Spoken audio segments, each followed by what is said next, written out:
Hello mga kamanay, mga kamanoy, kamusta na po kayo? Today's video po, andito na naman ako sa Philippines ng bakasyon at ganito ang nangyari ngayong araw na ito. At dahil ngayong araw na ito ay Mother's Day, so hindi ako nakapag-decide kung saan kami ng aking mother. So naisip ko na tanungin siya kung saan kami pupunta o kaya saan niya gusto. Deserve yun naman, diba? Kasi sa pag-aalaga sa atin ng habang buhay hanggang ngayon at ito, tunay pa ring nanay. Ilaw pa rin ng tahanan ang ating nanay. Kaya deserve niya na rin na tanungin o kaya i-surprise o ano man ang inyong surprise sa ating mga mothers.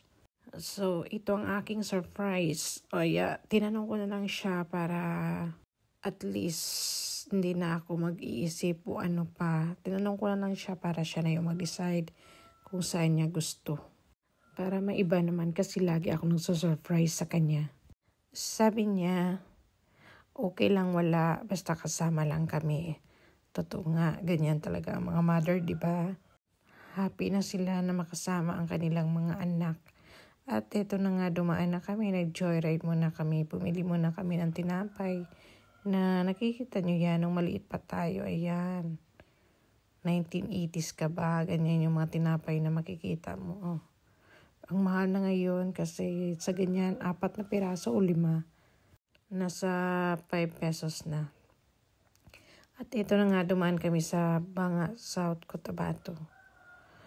At dinaan na lang namin ito at ang gaganda na ng kanilang. Tingnan nyo yan, nagbago na rin. Munisipyo nila. Talagang maraming nagbago dito sa Banga, South Cotabato. Ayan. So, nag-ikot-ikot muna kami dito hanggang sa pupunta sa aming pupuntahan. Ayan. Papunta tayo ng Sorala. Kasi sabi nila doon may magandang pagkain, may magandang batchoy, magandang turon. At eto na nga. Ito na yung binili namin yung turon. So, ito na daw yung gusto niya, yung barbecue banana. At ito na nga kami, bumili kami ng konti, tsaka din nalalalak namin dito. Kasi sabi nila mag-batchoy, ayan. May masarap na batchoy yan dito na side. Kaya nakabili kami. At tsaka bumili muna ng turon, barbecue.